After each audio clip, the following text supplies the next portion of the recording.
Chères téléspectatrices, chers téléspectateurs, bonsoir et bienvenue pour ce qui est déjà notre avant-dernière rencontre dans le cadre des émissions Cap sur Jésus. Oui, déjà l'avant-dernière, le temps passe vite et vous êtes bien à même de savoir que nous avons fait un grand chemin ensemble depuis le début. Ce soir, nous allons faire un pas de plus, un pas avec un thème plutôt étonnant que je vous propose de découvrir en images. Cet homme a un procès. Il va passer au tribunal pour répondre à des accusations. Ce procès, c'est le sien. Ce pourrait être le nôtre, ou même celui de Dieu. Oui, parce que Dieu est en procès. Il doit répondre à bien des accusations. Déjà, celles que nous lui lançons, où nous l'accusons de tous les maux. Mais il y a plus encore. La Bible parle d'un procès qui dépasse largement le cadre de notre petite vie.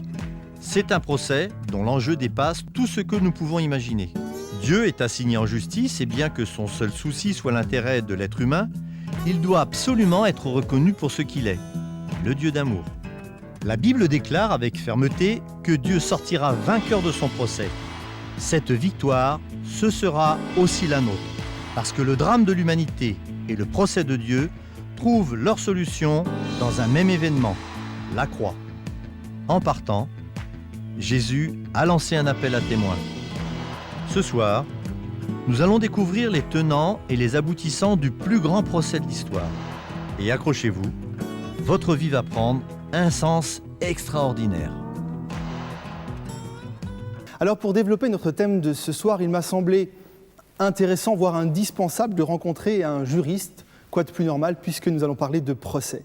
Et c'est Fabrice Henriot, l'un des organisateurs de nos rencontres Cap sur Jésus, qui a réalisé cette interview pour nous. Je vous demande de l'accueillir sans plus tarder, Fabrice Henriot.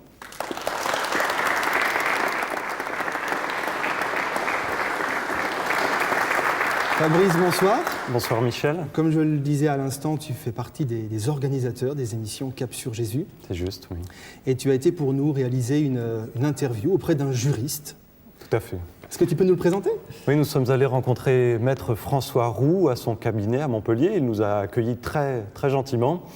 Maître Roux s'occupe en particulier de la défense des causes humanitaires et nous avions envie de lui poser des questions particulièrement, plus précisément, sur la notion de témoin. Et nous allons, dans quelques instants, l'écouter. Très bien, donc effectivement, tu t'es rendu à Montpellier, une interview qui nous a été offerte, on va dire, par Maître Roux. Et nous allons maintenant l'écouter ensemble, répondre à quelques questions. Le voilà. Je pense particulièrement au pacte des droits civils et politiques, que l'on appelle le pacte de New York, qui dans son article 14 dit « Toute personne a droit à ce que sa cause soit entendue équitablement et publiquement par un tribunal compétent, indépendant et impartial établi par la loi, avec bien entendu un avocat pour défendre la personne. » Le témoin, c'est celui qui était là, qui a vu ou qui a entendu personnellement quelque chose et qui vient en rendre compte sous serment devant le tribunal et qui accepte de se livrer, notamment dans la procédure qui est en cours devant ces juridictions internationales, qui accepte de se livrer non seulement à un interrogatoire de la part du procureur, s'il est un témoin de l'accusation, mais également à un contre-interrogatoire de la part de la défense qui va venir vérifier les déclarations qu'il a faites. Les juristes, nous parlons souvent de la fragilité des témoignages. Nous savons bien que, en face d'un même événement, deux témoins n'auront pas forcément vu les mêmes choses. Parce que chacun a sa sensibilité, chacun a son angle de vue.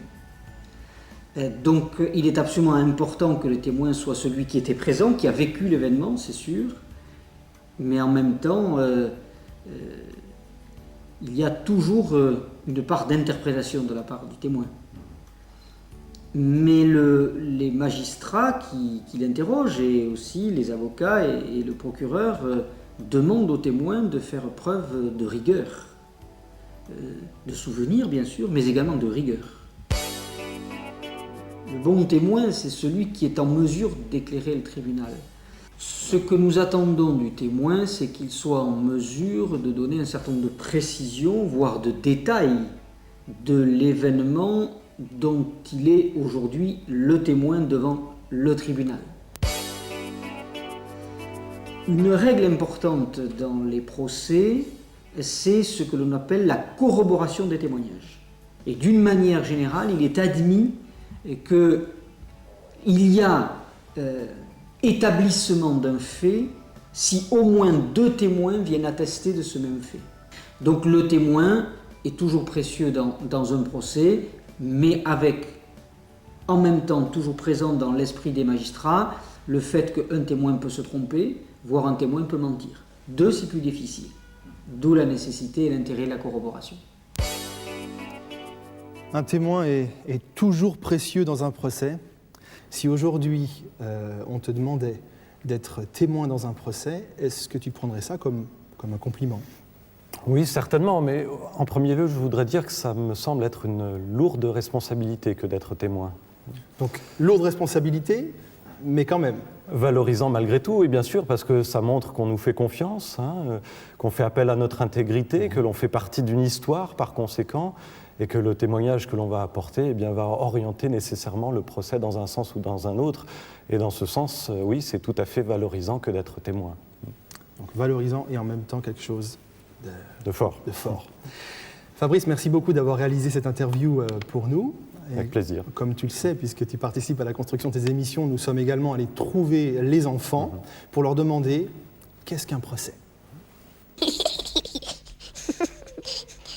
sais pas.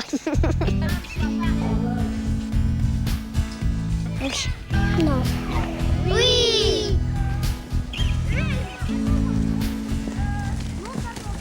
Un procès, c'est quand quelqu'un a volé des trucs et la police a l'attrapé et puis il va au tribunal. Dans un tribunal, il y a des juges et des avocats. Un procès, c'est quelqu'un quand on amène au tribunal. Eh ben, c'est quand par exemple quelqu'un veut se divorcer et que quelqu'un a un enfant ou plusieurs qui va garder les enfants. Avez-vous déjà intenté un procès ?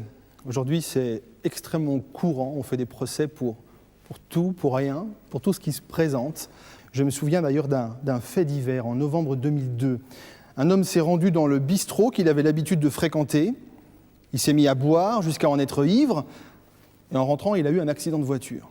Alors, irresponsabilité de prendre le volant en étant ivre, peut-être même irresponsabilité de boire jusqu'à en être ivre.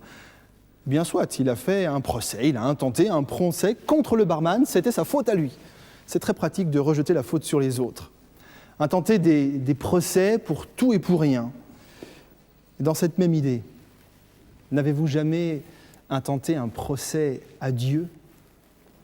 Dans vos révoltes, dans vos incompréhensions. Nous pouvons le faire de différentes manières et nous le faisons tous à un moment ou à un autre de notre vie. Mais en réalité, un autre procès a été intenté à Dieu. Un procès beaucoup plus tragique, un procès beaucoup plus grand. Nous avons souvent une vision très égocentrique de la problématique du bien et du mal. Nous pensons que dans la Bible, tout tourne autour de l'homme. Et s'il est vrai que la problématique du bien et du mal implique, j'allais dire, tragiquement toute l'humanité, cela ne signifie pas que nous en soyons le centre. D'ailleurs, le mal existait avant l'homme, puisqu'il était déjà présent lorsque l'homme a été créé. Dans la Bible, tout ne tourne pas autour de l'homme, tout tourne autour de Dieu. Dieu est le centre de tout, et Dieu est au centre du plus grand procès de tous les temps. La Bible nous en donne quelques explications, en nous disant que tout a commencé dans le ciel. Avant de créer l'homme, la Bible nous apprend que Dieu avait créé des anges. Parmi eux, il en fut un qui décida de se couper de Dieu. Or, qu'y a-t-il en dehors de Dieu ? Nous l'avons déjà dit dans les entretiens précédents. Dieu est la vie, il est l'amour, la justice, le bien. En dehors de Dieu se trouve la mort, la haine, l'injustice, le mal. La Bible nous précise que cet ange ne s'est pas contenté de se révolter tout seul, qu'il ne s'est pas contenté de vouloir couper l'homme de Dieu. Il a provoqué une véritable rébellion dans le ciel. C'est ce que nous apprend l'Apocalypse dans son langage énigmatique. Un signe parut encore dans le ciel, Voici, c'était un dragon, grand rouge, ayant 7 têtes et 10 cornes, et sur ses têtes 7 diadèmes. Sa queue entraînait le tiers des étoiles du ciel et les jetait sur la terre. L'Apocalypse, vous l'aurez compris, emploie un langage symbolique. Ici, il nous est parlé d'un dragon qui, plus loin dans le texte, est clairement identifié comme étant le diable Satan, cet ange déchu. Il nous est également parlé d'étoiles qui sont entraînées avec lui. Or, nous savons que dans le livre de l'Apocalypse, les étoiles symbolisent les anges. Bref, tout cela tourna en véritable guerre dans le ciel, une rébellion sans précédent. Dieu est accusé de n'être qu'un menteur, un tyran qui ne cherche qu'à asservir ses sujets. Et le mal va alors commencer à faire son œuvre. D'abord dans le ciel, ensuite sur la terre où les humains vont céder à l'alléchante idée que l'on puisse se couper de Dieu et vivre sans fin.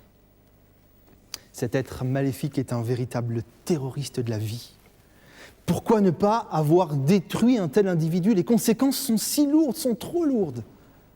Et c'est vrai, Dieu aurait pu le détruire, mais Dieu n'a-t-il pas pour désir de créer des êtres libres ? Nous avons déjà abordé ce problème. Anéantir un individu qui use de la liberté que Dieu lui a donnée n'aurait probablement pas été le meilleur choix. Quoi qu'il en soit, ce n'est pas le choix de Dieu. Alors qu'il aurait pu régler le problème en puissance, il a choisi de le régler en droit. Il a choisi d'être reconnu juste. Dès lors, c'est un gigantesque procès qui se déroule dans lequel des accusations ont été lancées contre Dieu et des preuves de son innocence doivent être données. Ces preuves peuvent résider dans le comportement de Dieu comme dans celui de son adversaire. En tout cas, comme le dit Maître Roux en citant le pacte des droits civils et politiques, toute personne a droit à ce que sa cause soit entendue équitablement et publiquement par un tribunal compétent, indépendant et impartial établi par la loi. La Bible annonce clairement que Dieu sera réhabilité. Le livre de l'Apocalypse, toujours ce même livre, propose toute une série d'anticipations de ce que sera la fin, en disant que Dieu sera reconnu juste, sera trouvé digne. Et entre-temps, Dieu est sur la sellette. Dieu a été mis au banc des accusés par l'une de ses créatures. Reconnaissez que c'est un banc sur lequel nous le mettons aussi quelquefois. Alors voyons ensemble comment ce procès se déroule et comment il pourra arriver à son issue. Pour parvenir à régler ce conflit, Dieu a avant tout été confronté à un autre problème. C'est en quelque sorte, j'allais dire, le problème de son amour. L'homme libre a péché, nous en avons parlé, il s'est coupé de Dieu et il avait été prévenu que cela signifiait sa mort. Mais Dieu ne peut se contenter de voir l'humanité agoniser lentement vers une extinction totale et définitive. Et c'est là qu'est intervenu ce plan du salut que nous avons découvert dans les entretiens précédents. En Jésus, le drame de l'humanité se trouve potentiellement résolu. Je dis potentiellement car encore faut-il que l'homme se saisisse de cette opportunité.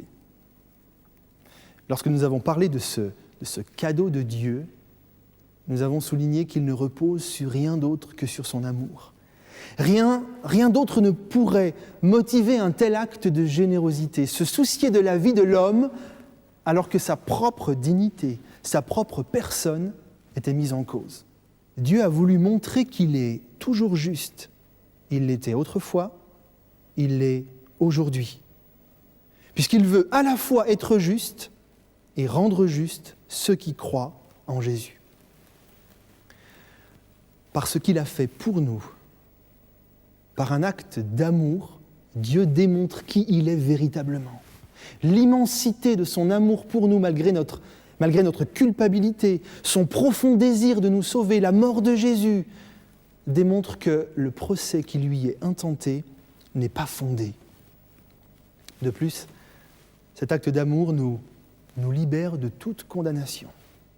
Parce que s'il est vrai que nos actes témoignent de notre faible résistance à ce qui est mal, et même de notre participation à cette révolte, à ces accusations contre Dieu, il n'en est pas moins vrai que ce que Jésus a fait pour nous offre la possibilité d'échapper à toute condamnation.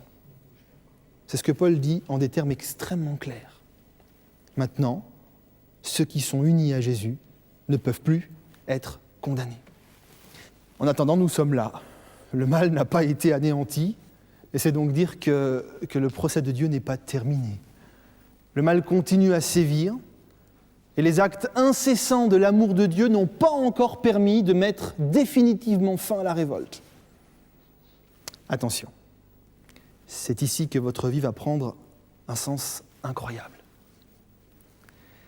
Jésus, alors qu'il était sur le point de quitter ses disciples, leur a lancé un appel on ne peut plus clair. Il leur dit « Vous allez recevoir une force, celle de l'Esprit Saint qui descendra sur vous, alors vous serez mes témoins à Jérusalem, dans toute la Judée, la Samarie et jusqu'au bout du monde. » Les disciples viennent de demander à Jésus quand viendra le temps où le royaume de Dieu sera établi. À cette question, Jésus ne répond pas, ou plutôt il leur répond qu'il ne leur donnera pas de date, et que leur seul souci doit être tout autre. Ils doivent honorer leur mandat de témoin. Témoin, voilà un mot qui appartient bel et bien au vocabulaire juridique. Rappelez-vous d'ailleurs ce que nous disait tout à l'heure Maître Roux. Le témoin désigne celui qui a vu, entendu ou vécu une expérience suffisante pour qu'il soit appelé à apporter son témoignage. Naturellement, dans un procès, le rôle du témoin revêt un caractère tout à fait décisif. Interrogé par l'accusation et par la défense, son témoignage va faire pencher la balance d'un côté ou de l'autre. C'est pour cela que si vous ou moi avons un procès et que nous avons besoin d'un témoin, nous allons chercher une personne qui réponde à certains critères. Nous allons d'abord chercher une personne qui a quelque chose à dire. Inutile d'appeler à témoigner quelqu'un qui n'a strictement rien à dire. Témoigner, ce n'est pas faire de la figuration. Ensuite, ce doit être quelqu'un en qui nous avons confiance. Parce qu'il ne s'agit pas qu'au dernier moment, il retourne sa veste. Ce doit être quelqu'un de clairvoyant, de pertinent, qui, lorsqu'il va être interrogé par la partie adverse, ne tombe pas dans des pièges destinés à lui faire apporter un contre-témoignage. Ce doit être quelqu'un de droit, d'intègre. Waouh! Que de qualités requises. Eh bien, Jésus fait appel à nous. Jésus nous appelle à être témoins dans ce gigantesque procès contre Dieu.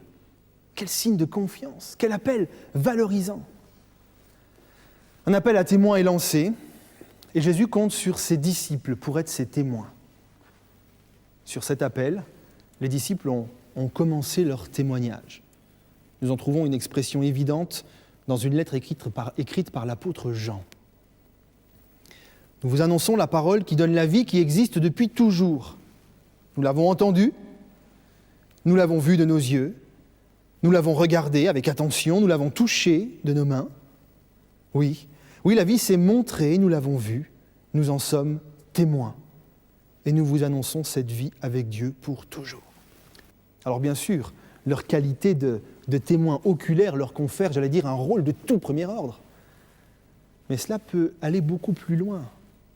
Le témoin, ce n'est pas forcément seulement celui qui a vu, c'est aussi celui qui a entendu, et encore plus celui qui a vécu des expériences. Cet appel à témoin est en réalité lancé à toute personne qui a quelque chose à dire au sujet de Dieu. Toute personne convaincue de l'amour de Dieu est invitée à en témoigner. Alors c'est vrai, devant un tel appel, nous aurons peut-être vite fait de nous réfugier derrière de fausses excuses. La plus courante est celle-ci: je ne suis pas très doué pour parler de l'amour de Dieu à ceux qui m'entourent. Et Paul, bien conscient de cela, a rappelé une chose essentielle. Quand vous mangez, quand vous buvez, quand vous faites autre chose, agissez en tout pour la gloire de Dieu. Le mot gloire en hébreu est très intéressant. Il vient d'une racine qui signifie donner du poids. Paul est donc en train de préciser que dans tout ce que nous vivons, nous pouvons donner du poids à Dieu. Notre vie sera donc un témoignage, que nous le voulions ou non. Soit nous allons créditer Dieu, soit nous allons le discréditer. Ceci souligne bien que le no man's land n'existe pas lorsqu'il est question du bien et du mal. Et c'est probablement dans ce sens que Jésus a dit « Celui qui n'est pas avec moi est contre moi ». Vous vous êtes peut-être déjà demandé quel était le sens de votre vie. Qu'est-ce que notre vie finalement ? N'est-ce pas qu'une goutte insignifiante à l'échelle de millions et de milliards de personnes qui ont peuplé cette planète ? Ma vie a-t-elle un sens ? La Bible répond sans équivoque, oui. Je suis invité, vous êtes invités à jouer un rôle de tout premier ordre dans le plus grand plan de sauvetage jamais imaginé. Bien plus encore, je suis invité à remplir mon rôle de témoin dans le grand procès de Dieu. Alors c'est vrai, à l'échelle de milliards de vies qui ont peuplé notre planète, ma vie n'est qu'une goutte. Depuis le début de cette émission, vous avez vu régulièrement un goutte à goutte qui petit à petit a rempli un vase, il s'agit d'un verre. Finalement, une goutte vient de faire déborder le vase, si j'ose dire. Cette goutte avait-elle plus de valeur que les autres ? Était-elle plus significative ? Non.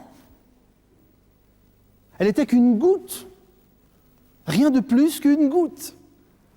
Mais parce qu'elle s'est ajoutée à d'autres, parce qu'elle n'est pas tombée inutilement à côté, eh bien c'est la goutte qui fait déborder le vase. Nos vies, nos témoignages ajoutés les uns aux autres sont autant de gouttes qui s'additionnent et qui peuvent participer positivement au procès de Dieu. Notre vie peut continuer à se dérouler comme jusqu'à aujourd'hui. Elle peut nous sembler plus ou moins utile ou insignifiante. Nous pouvons continuer à vivre notre petite vie sans trop savoir pourquoi, sans trop de saveur, sans trop de couleurs, mais tout peut changer.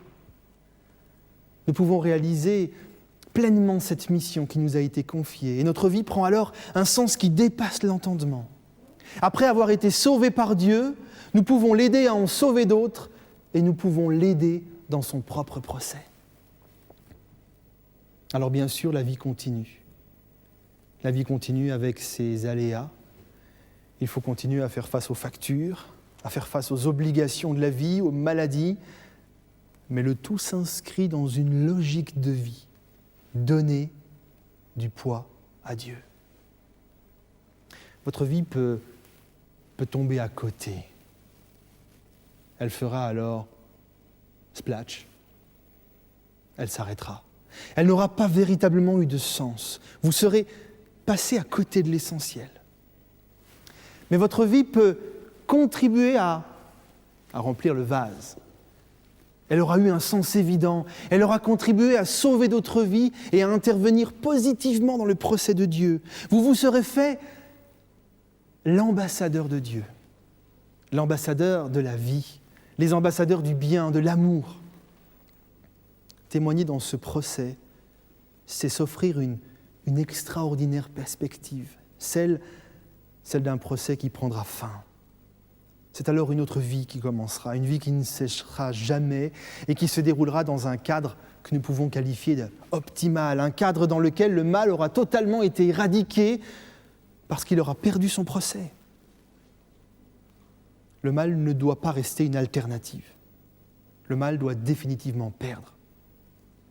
À moi, à vous de choisir. De toute façon, nous participons d'une manière ou d'une autre à ce procès.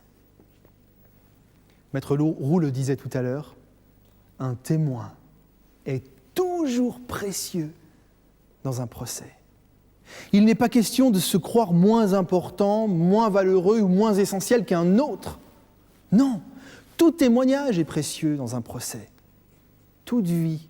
toute vie construite sur l'amour de Dieu peut être précieuse dans le procès de Dieu. Avant de nous séparer, comme nous le font maintenant habituellement, découvrons ensemble le thème de la semaine prochaine. Passer alliance, tout un programme. Se promettre fidélité, attention, amour, et ceci pour la vie. Les mariés peuvent s'embrasser. Oui, je sais, certains diront que c'est la corde au cou.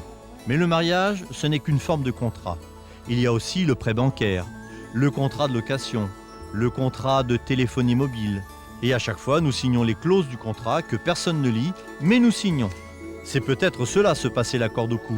Signer sans savoir véritablement ce qui nous attend, sans mesurer pleinement ce à quoi nous nous engageons et à quelle contrepartie. Dans la Bible, Dieu nous invite à dire oui. Il nous invite de la première page à la dernière page à passer alliance avec lui.